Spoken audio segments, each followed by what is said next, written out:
Recording? Yes. Hello, it's just me. And this is my last YouTube diary entry of the year 2024. And maybe of forever. Because this YouTube thing did not turn out how I thought it would. How I planned it. It's a lot of work. And it needs not only inspiration and ideas, which I have plenty of, it needs time and technical skills, which I don't have so much of, or I don't want to invest. Let's put it like that. I don't want to invest that much into it. I wanted to do it cheap and dirty, and I did. I'm feeling accomplished. The one thing that turned out is that I did a video. I made and created a video, a different video every month. And that was the goal. The videos did not turn out how I wanted them to turn out, but different and still good and interesting. There were a couple that I definitely never thought I would make, like the Charlie XCX Hildegard von Bingen video, but how fucking unique, excuse me. There's no other video like that on YouTube. So I like that part. But what was planned at the beginning of the year is that at the end of the year I would make a best of the year 2024. So here we go. A best of in the form of top threes, because top threes are how I, a decision hesitant Libra, force myself to make decisions. Force myself to not find everything kind of interesting and cool, but break it down to favorites, I guess. So yeah, I came up with a few categories that are very personal and specific to me. Where I live, how I live, who I am, where I'm from, what I enjoy, and might not be relatable for anybody watching. Top 3 YouTubers.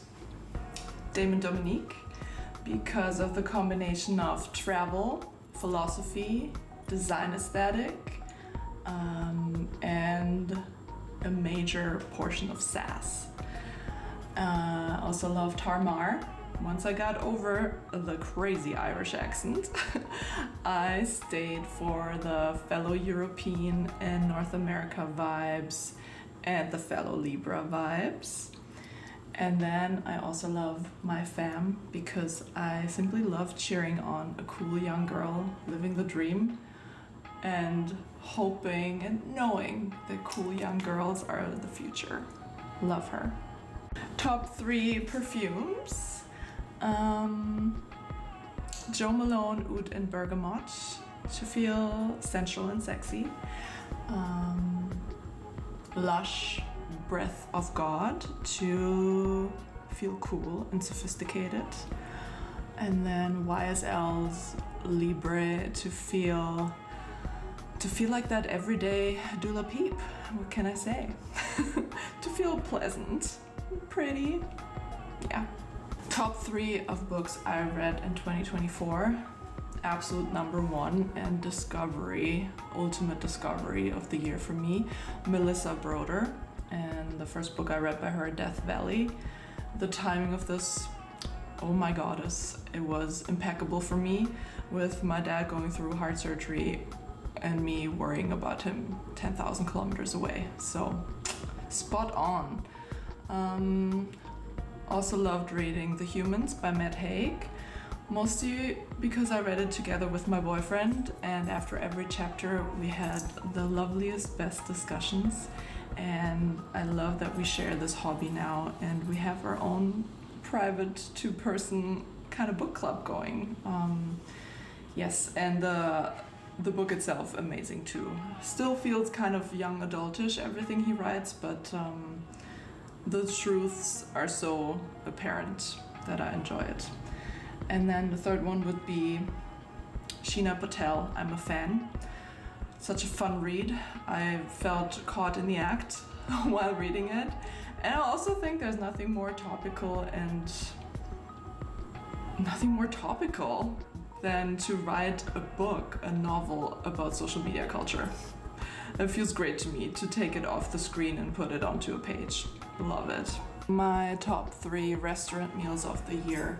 First that comes to mind is an amazing dinner I had at Juju in Leistadt, the tiny little village in Germany where I'm from, with 2 old friends from Sweden and Spain and Germany.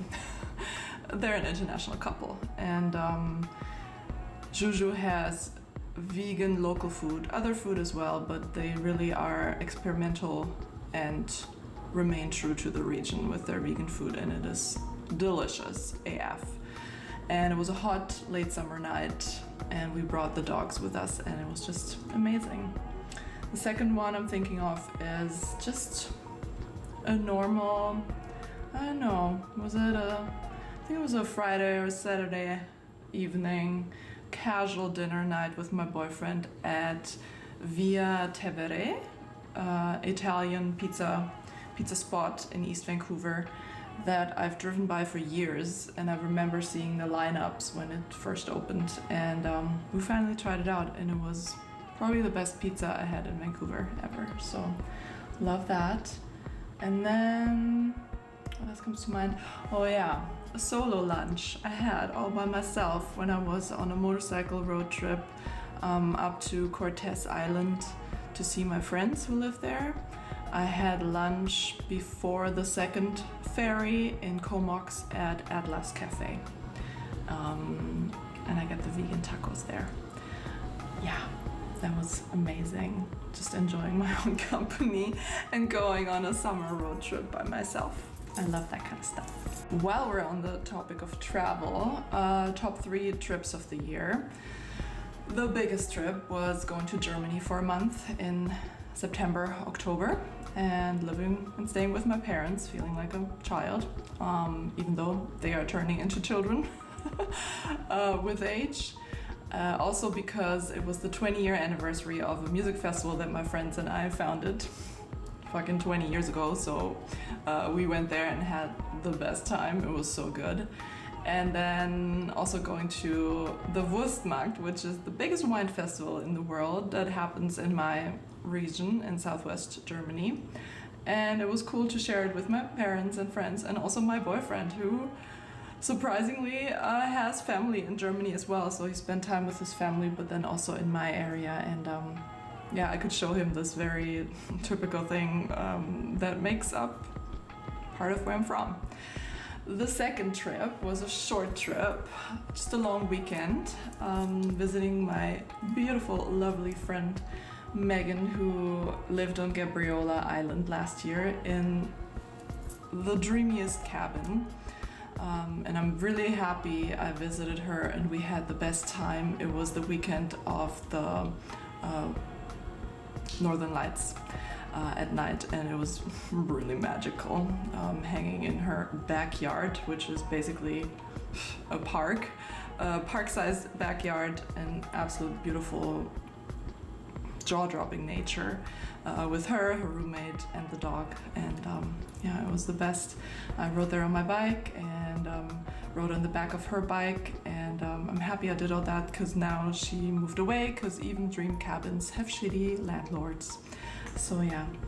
And then the third trip was anniversary trip with my boyfriend. We did a round trip on our motorcycles up the Sunshine Coast and down Vancouver Island. First time ever traveling together on motorbikes, which I was a bit iffy about, but it was so good.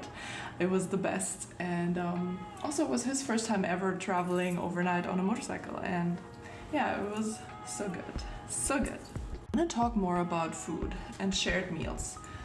Okay, but not in restaurants. Let's say top 3 shared meals at home or someone's home. Number 1 would be my home or my neighbor's home. I have 2 old lady neighbors. We're the 3 old ladies who live on the top floor of our apartment building and enjoy our East Vancouver penthouses. And we invite each other over, and we just go in order once in a while throughout the year. And we always start with a bottle of wine that we clear, and then we end up with gin and tonic, and we all make these little snacky finger foods and share that together and just chat and bond and hang out, and it is a lovely feeling to bond with these neighbors. Number 2 would be at my house, a celebratory charcuterie board I created with my boyfriend, which was so much fun. I went through a whole charcuterie board phase, I think, in the summer, and made several, also with friends over, but the one I created with Daniel was my favorite, and we enjoyed it. I craved it so hard, and we had the best goodies and at least 20 little bowls of things, and I love little bowls with things. And the third one would be raclette.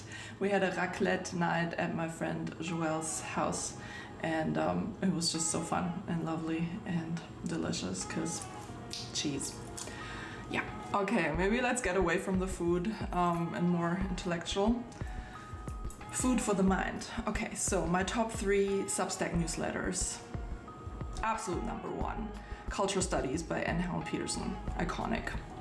Number 2, Ask Polly by Heather Havrilesky, because emotional. Number 3, Lucy by Brendan Holder, because very cool. Damn it, I have more food best-ofs. I just thought of top 3 of recipes, things that I made several times this year, so that's worth mentioning.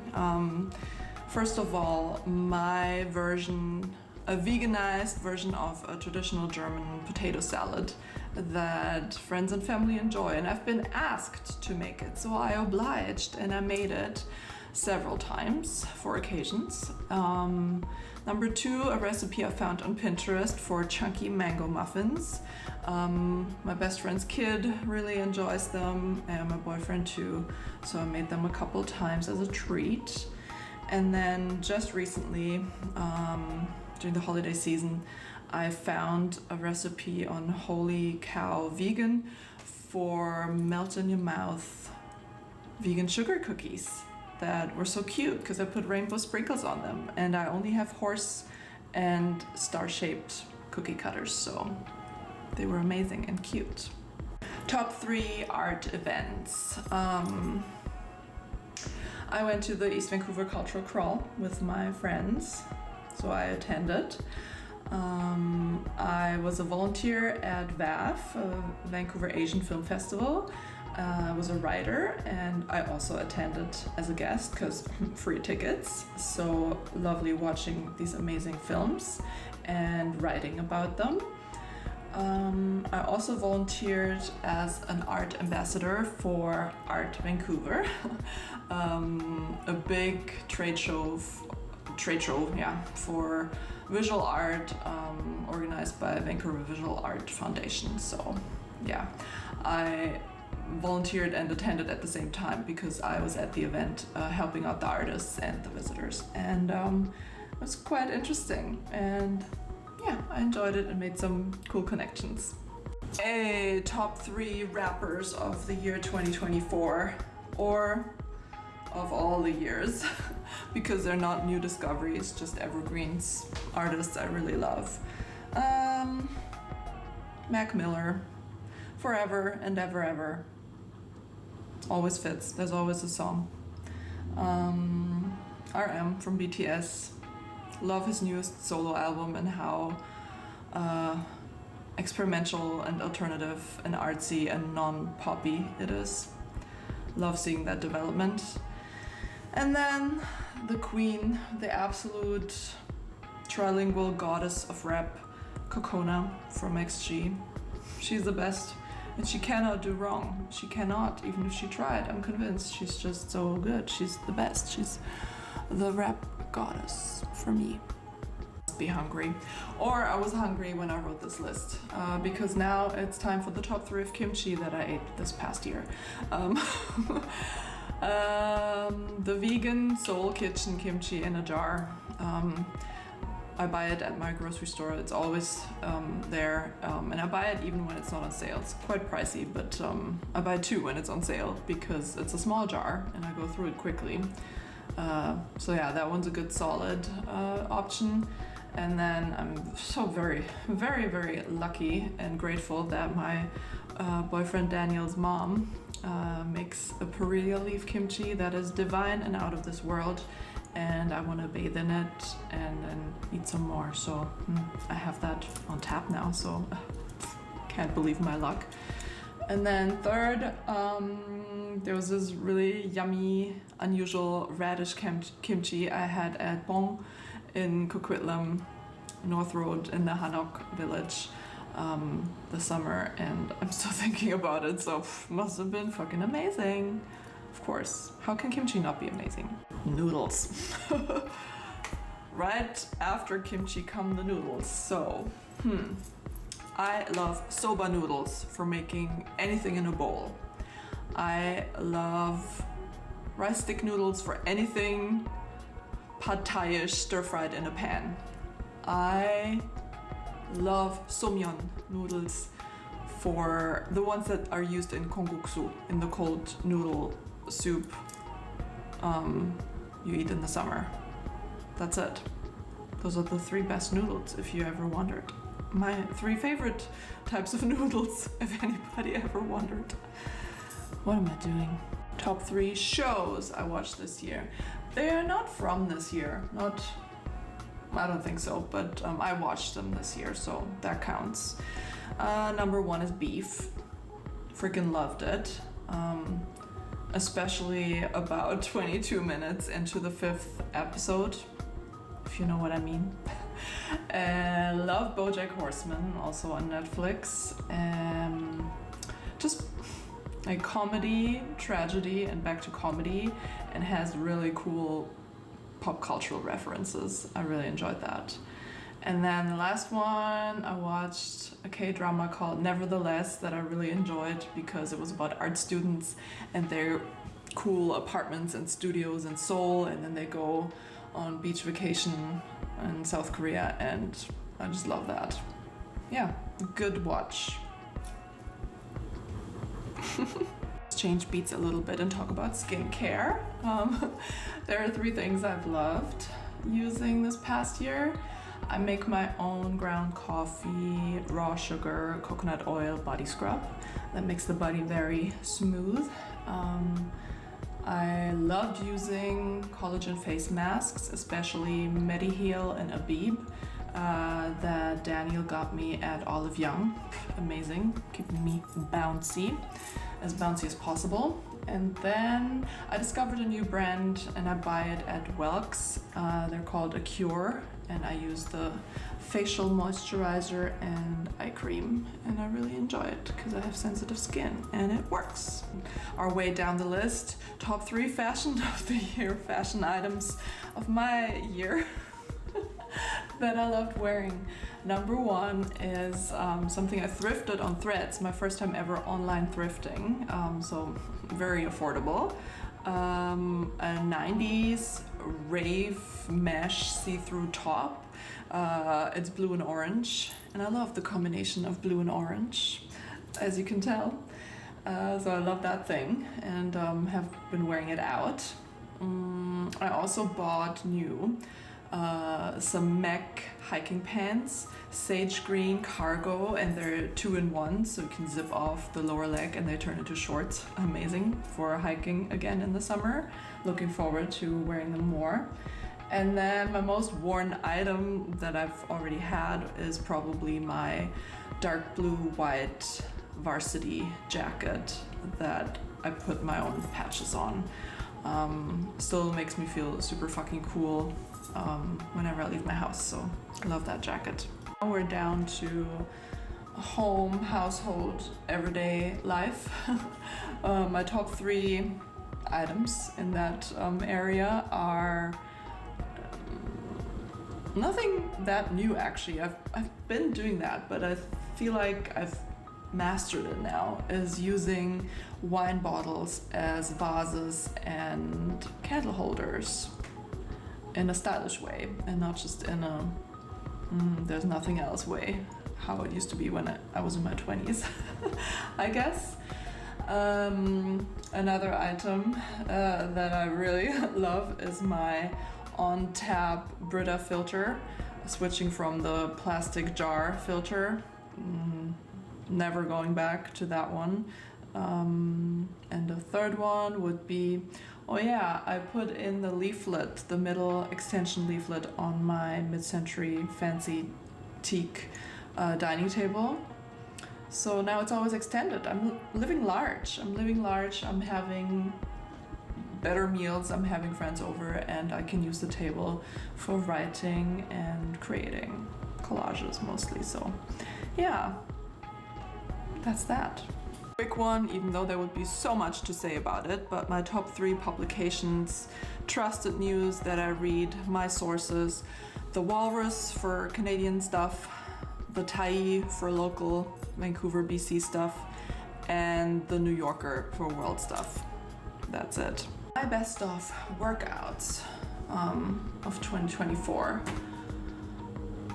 Who gives a shit? I do, because they make me feel amazing. The first one is standing abs. Thank you, Pamela Reif. This is a good way to do abs because I feel like I'm tricking myself into doing abs because it's one of my least favorite workouts actually. The second thing I discovered and enjoyed so much is wall Pilates. Also all over YouTube, and really love that shit. I think it started out with Raven from Love is Blind. She makes really good Pilates videos, you guys. And the last one would be power walking, always and forever, because it goes so well with talking, power talking, and super thinking. What? Now, a good category. My favorite cafes, cozy cafes in Vancouver. Absolute top number 1, East Cafe, just up the street in my hood, basically becoming my second living room. Love that place, love the people, City Smiles and everything around it, and my book club. Thanks Josh for bringing us together there. Second one would be Aperture Cafe on Main Street, for just the best interior and that kind of surprising back room that's even cooler than the front room. Has motorcycles in it, and I hosted my motorcycle storytelling event there. Not this year, many years ago, but yeah, really cool spot and cozy as fuck. And then a place that I don't know how to pronounce, Love L'Arte, art with a E. No idea, but it's a little cafe tucked away under a central library downtown, and just a good spot to study and people watch. So yeah, I like that one too. I'm trying to be self-critical and reflective here. The top 3 phrases, my catchphrases that I've used this year. Okay, I love saying jail when somebody does something bad, or false imprisonment, even though I don't really know exactly what false imprisonment is. Apparently, I've been told, I also say, oh wow, in different tones and styles depending on the situation. And then I love saying 진짜 fucking you. Because it's kind of a loop to my very first video on YouTube, January, when I traveled to San Diego and actually wanted to see Trixie and Katya doing their podcast live, but then they canceled. Damn it. But still, my favorite drag queens are Trixie, duh, Katya, duh, and because of All Stars this year, Plastique Tiara. So bald, and beautiful. We're almost done, don't worry. Now I want to talk about the 3 daily habits I established for myself this year. Number one, working out in the morning instead of evenings like I used to, just because it feels like everything is still possible and kind of sets me up better for the day. Number two, doing the dishes right after breakfast, just so that I can do anything during the day. I cannot do things when my dishes are not done. I hate doing the dishes, but I have to do it. If I don't, I think about it and can't do things. So, gotta get that done. And the third one would be, a weekly beauty night where I bathe and judge whatever I'm watching. Yeah. We've made it to the grand finale, which would be the top 3 of my most practiced personality traits. Coming in hot at number 1 is that I now understand myself, and I'm kind of cool with it, as a creative all-rounder, a languager, a word person, a linguist, even more than I used to. It has become my pretty much full identity. First of all, because I was forced to slow down my career, and then I wanted to slow down my career because of this atrocious genius invention of generative AI that went mainstream and is taking away some of my work. But there's a trend already of this whole thing turning around, so yes, I'm gonna win in the end as the creative all-rounder languager that I am. Number 2, calming and hot. Literally hot flashes, hot sleepless nights, not because of what you think, maybe a little bit, but most of the time it is my new personality trait of perimenopausal symptoms, brand new to my life. Hello and welcome. I have to become friends with these symptoms and becoming friends with my aging self. Scary doctor visits, but also good connection and bonding over these things with fellow perimenopausal women in my life. So yeah, that's another part of my personality now.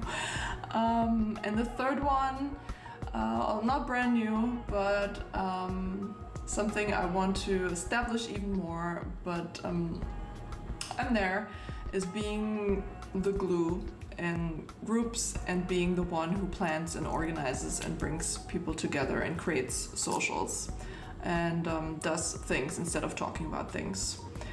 Yeah, doing things instead of talking about things. Hey, I did it. I did a whole year of monthly YouTube videos, and right now I'm fighting against the fading daylight, but I did it. It's almost the end of the month. I'm finishing this up. I filmed it. I talked faster than usual because I had to. I was inspired, and now I'm gonna sit down and edit this shit and upload it and be done.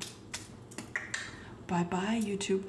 Maybe see you again in another form or doing something else. But this project, 2024 monthly vlogs, diary. Peace out. I did it. I did you. And I'm happy that it's over.